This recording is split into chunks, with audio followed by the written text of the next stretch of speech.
You guys, I finally decided that I was going to stay home and check out the Frankenstein movie currently streaming on Netflix, starring Oscar Isaacs and Jacob Elordi. Now, this is a Guillermo del Toro film who shows the reimagining of Frankenstein.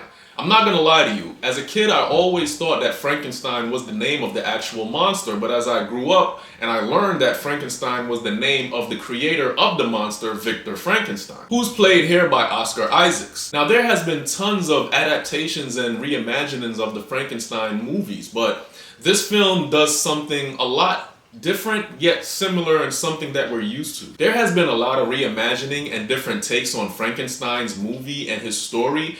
And I feel like this one dives into it a little differently because not only are we getting the side of Victor's Frankenstein's, but we're also getting the side of the actual monster. So we have two sides of the story to tell. We have Victor Frankenstein's side and we have the monster that he creates, and they both come together and tell their side. Victor tells his story of how he started off as a lad and as a kid, and he grew up to become this mad scientist obsessed with reanimating people from death and bringing them back into life. And then as the movie progresses, we have the monster's tale and how he survived in his story and what happened with him and how he became to be who he is today. Now that could sound a little cliche and a little generic, but there is two sides of the story to this movie, and that's what makes this movie so special. I love when Netflix gives us high quality movies with big budgets. It makes me feel like I'm cheating the system because I felt like I should be watching this in theater and I'm watching it in the comfortableness of my own home,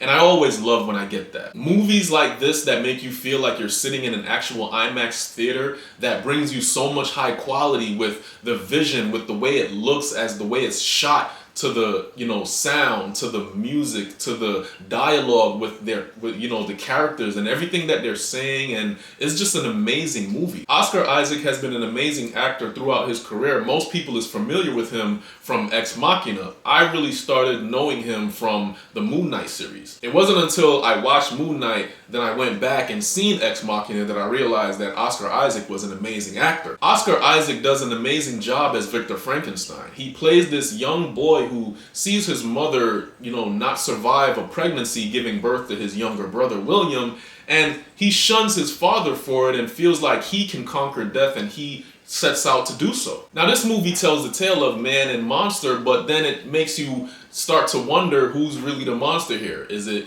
Victor? And who's really the man? Is it Frankenstein? Because during this movie, Victor becomes obsessed with taking out what he already created because he sees it as too dangerous to survive, and he sees it as an abomination. And the monster he creates is like a whole new baby who's learning everything for the first time. He's learning innocence, he's learning danger, he's learning what friends mean, he's learning what love feels like. Now even though Victor succeeds into creating this monster, he also fails because he feels like he made something that should have never been tampered with. Something that you can't kill and something that he quite doesn't understand fully. We're also joined here by Christoph Waltz, who plays Henrik, and I love him as an actor. Ever since I seen him in Inglourious Basterds, I've always felt like this guy knows how to play a menacing character, but he also knows how to play a good guy. He can play almost any role. And in this movie, he's playing this rich tycoon arms dealer who's trying to help fund Victor's experiments. He gives him the money and he gives him the tower to help him create this experiment,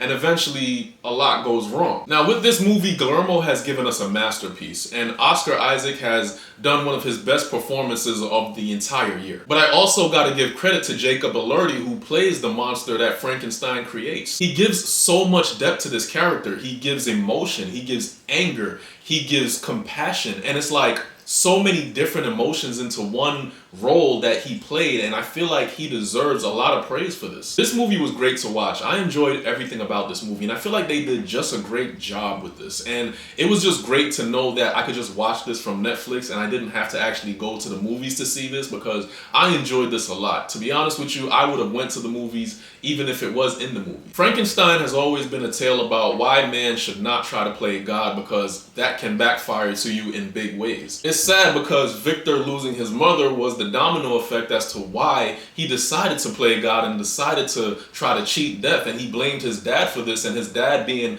a well-respected surgeon, he always felt like his father kind of didn't really try hard enough to keep his mother alive. And this sends Victor down a long, dark path, who becomes this mad scientist because he doesn't want to believe that death is the end result or the final destination for all mankind. He rejects death, you know, he is more fascinated with death than he is with life. As a matter of fact, the only point in this movie where Victor actually feels like he's alive or he's more fascinated with life over death is when he meets Elizabeth Lavenza, who's played by Mia Goth, who's also engaged to his younger brother William, and she's actually taken a little liking towards Victor, and he starts to like her as well. But even though he realizes that they have a lot in common, she rejects him, you know, because she understands, hey, you know, I'm engaged to your brother. And she realizes that Victor is unstable, you know, he's crazy and he's obsessed with something that she's just not really too keen on. And like I said, we do have a lot of different adaptations to Frankenstein, but I feel like this movie touches on it in ways that never did before. This movie breathes more life into the Frankenstein myth because it gives you a beginning, it gives you a middle,